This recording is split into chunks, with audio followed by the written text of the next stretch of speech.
बारे में प्रियंका भी बात कर रही थी आज सुबह, काफ़ी अच्छे नंबर्स आ रहे हैं। इनफैक्ट डिमांड ही बहुत अच्छी है, तो एक बेस्ट सिनेरियो जैसा बन गया। हमने दूसरे टायर कंपनी ने भी देखा, जेके टायर का फोकस इस समय है। जेके टायर के स्टॉक को लेके आइए, स्टॉक में प्रॉफिट बुकिंग, लेकिन अगर आप 3 महीने 6 महीने का चार्ट देखें तो इससे बहुत शानदार पैसा बना है। इनफैक्ट 6 महीने में स्टॉक डबल हुआ है। मिस्टर कथूरिया मैनेजमेंट हमारे साथ जुड़ रहे हैं जेके टायर्स के बात करने के लिए।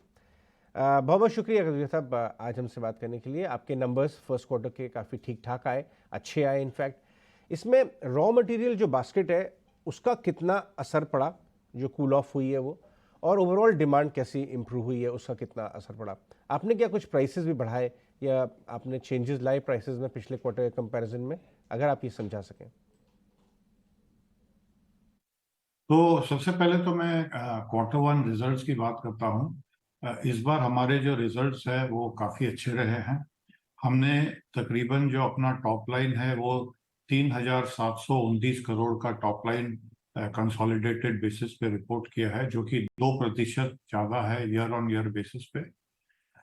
रॉ मटेरियल प्राइसेस की बात करें तो जैसे आपको याद होगा कि पिछले साल के तीसरे क्वार्टर में ही हमने देखा था कि रॉ मटेरियल प्राइसेस में काफ़ी स्टेबिलिटी आ गई थी।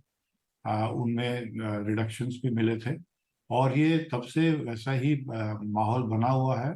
रॉ मटेरियल प्राइसेस आज के डेट में काफ़ी स्टेबल है और हम रेंज बाउंड जिसको बोलते हैं, और ये आगे भी हमको उम्मीद है कि ये ऐसे ही रहेंगे।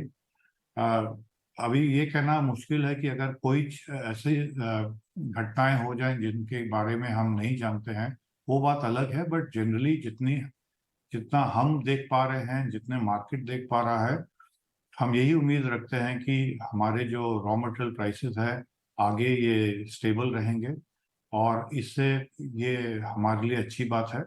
और जहाँ तक कि ओवरऑल बिजनेस आउटलुक की बात है, आगे भी हम एक्सपेक्ट करते हैं कि ग्रोथ रहेगा। जो गवर्नमेंट की तरफ से जो इंफ्रा स्पेंडिंग है वो उसमें काफ़ी तेजी आ रही है। मॉनसून भी अच्छा रहा है, तो इससे आगे का जो फेस्टिव सीजन है उसमें डिमांड अच्छी रहनी चाहिए। तो ओवरऑल हम एक्सपेक्ट करते हैं कि ये जो अगले 3 क्वार्टर हैं इस साल के, इनमें डिमांड अच्छी रहेगी और हमारे रॉ मटेरियल प्राइसेस स्टेबल रहेंगे, तो ओवरऑल जो हमारा मार्जिन्स है वो भी अच्छे बने रहेंगे।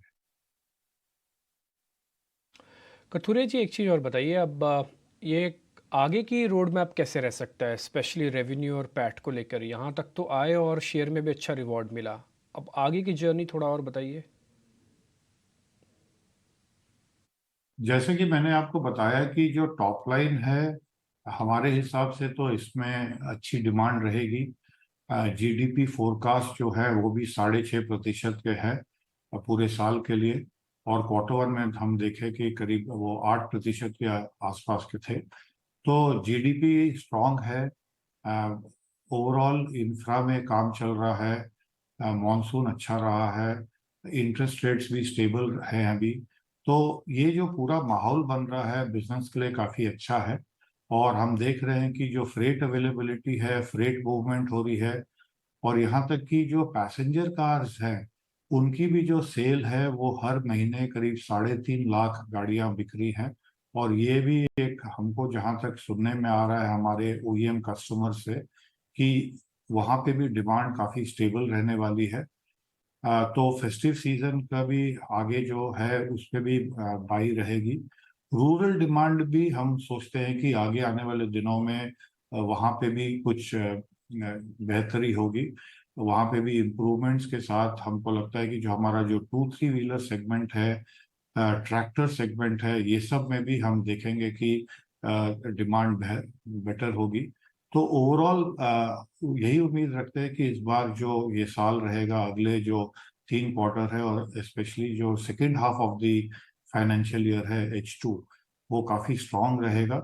तो हमारे पास जो इन बढ़ती हुई डिमांड को मीट करने के लिए हमारे जो कैपेसिटी एक्सपेंशन प्रोग्राम्स हैं, पैसेंजर कार टायर्स के बारे में बात करें या ट्रक एंड बस रेडियल के बारे में बात करें, वो भी हम उस पे काम कर रहे हैं। और ये जो कैपेसिटीज जो हम जिन पे काम कर रहे हैं ये सब अवेलेबल हो जाएंगी क्वार्टर 4 तक।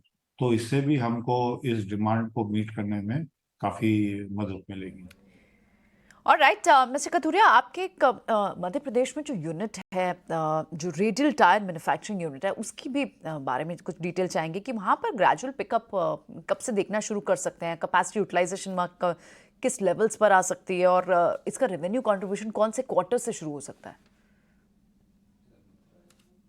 जैसा कि आपको पता है और हमने पिछले महीने में जो हमारा फेज 1 एक्सपेंशन था, जो कि बेसिकली डी बॉटलनेकिंग था, जिसमें 236 करोड़ का निवेश किया था, वो तो खत्म हो गया है और वो उससे हमारे को आउटपुट भी मिलना शुरू हो गया है। जो हमारा सेकेंड फेज का जो एक्सपेंशन प्रोग्राम है बानमोर में, वो करीब 530 करोड़ के लागत का है। तो ये जो दोनों इसके बाद जब हमारा ये जो सेकेंड फेज भी इस साल के अंत तक, फाइनेंशियल ईयर के अंत तक पूरा हो जाएगा और इससे भी हमको एडिशनल आउटपुट मिलनी शुरू हो जाएगी।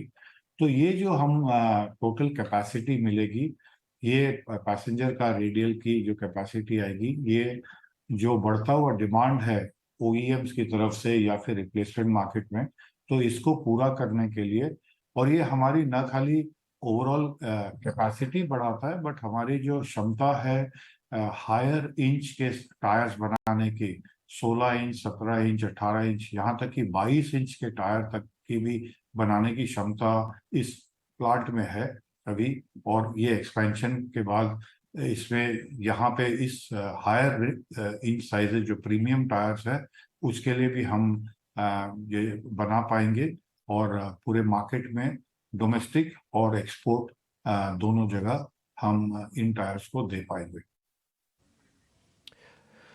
ठीक है कथुरिया साहब, बहुत बहुत शुक्रिया, थैंक यू वेरी मच। अच्छा लगा आपसे बातचीत करके, आपने अच्छे से रोड मैप बताया आगे चल के, और उम्मीद करते हैं निवेशकों के काफ़ी काम भी आया होगा जो आपने बात रखी है। बहुत शुक्रिया सर, समय देने के लिए।